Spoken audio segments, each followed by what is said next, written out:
this video, I'm going to show you how to adjust the privacy settings for your relationship status in Facebook. So first, click Edit Profile, scroll down, then at Details, click Edit, scroll down here more, and you will see the relationship status here. So click on this on the right on this icon.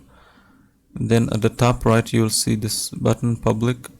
Click on it and you can adjust exactly who you want to see these details. So let's say only friends, and then click Save, and then just scroll this down and then Save,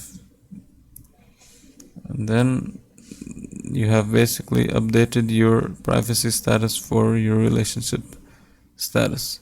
If you enjoyed this video, please don't forget to leave a like and subscribe.